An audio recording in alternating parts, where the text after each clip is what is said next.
Hello and welcome to The Woof, a new political show to basically tear apart the UK's political system and also to tear apart politics in general, because politics is very, very topical. Oh Lord, it is so topical.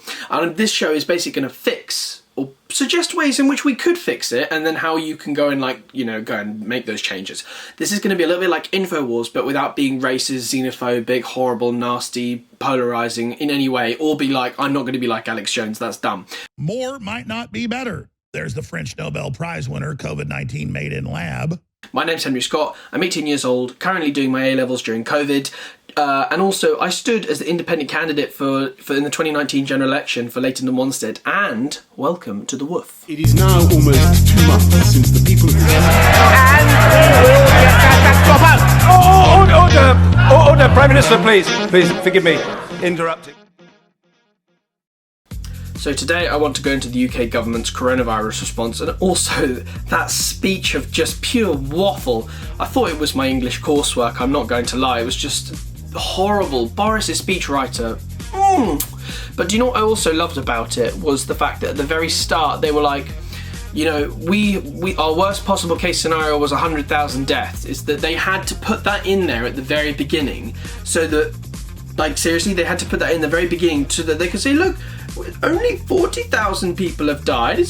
in which the reasonable worst-case scenario was 500,000 fatalities. I think the government has handled the pandemic okay. They've built hospitals, which has allowed for capacity to look after many more patients that have been admitted. We also implemented a lockdown, which saved supposedly 60,000 lives so far. However, and get ready for a wild ride on this one, I'm going to ask the question, why did they even have to handle a pandemic in the first place? It never should have got to a pandemic level in this country. It's not to say it's not worldwide. And Cheltenham, the big horse racing festival, never should have gone ahead. Nightingale hospitals never should have been built. If we had locked down much sooner, then this would have never have happened.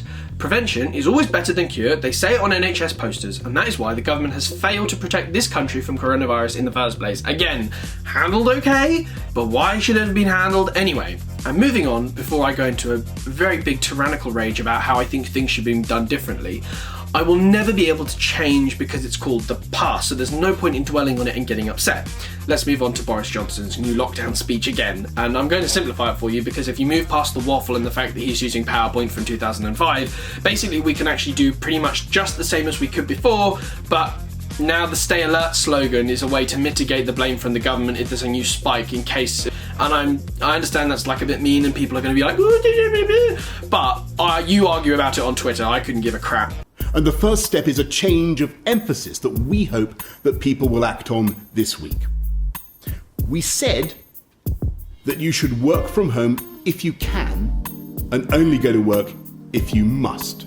We now need to stress that anyone who can't work from home should be actively encouraged to go to work, and we want it to be safe for you to get to work. Avoid public transport. Oh my goodness, nothing has changed. She's literally said that if you couldn't work and you can't work from home, go to work, which is the same advice we got 4-5 weeks ago. Another thing I want to get into is after the speech I was watching on BBC One, and this beautiful grey rugged man came on the screens, and his name is Keir Starmer because he is possibly the most electable Labour leader that I have seen in my entire life. And I know I'm only 18 years old, but I've seen Tony Blair, Ed Miliband, you know, Dave Miliband was a contender and boy was he sexy. I'm not biased in any direction, right? I genuinely couldn't care what you vote for, vote Labour, Conservative, I'm not going to get pissed at you either way. I would only get pissed at you in 2019 because Jeremy Corbyn, in my personal opinion, was a bit of a joke.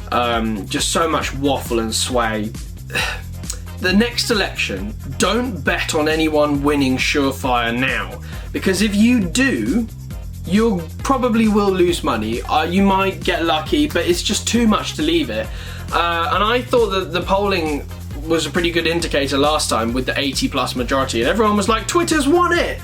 Twitter's not right about a lot of things when it comes to politics. So what I'm probably going to say, because of the polling last time in the 2019 general election was pretty good, look for the polls, hopefully they'll get it right and you can make a quick buck, but I do not condone betting in any way. Last time, even though I was running in the general election, wasn't necessarily hoping for either of them to win. I was kind of hoping we'd get like a nice little Green Party, Lib Dem, surge, but that was never going to happen, because I thought genuinely that Boris was a terrible candidate, Jeremy Corbyn was a terrible candidate, so I went for the least worst, which in my opinion was Boris Johnson, because,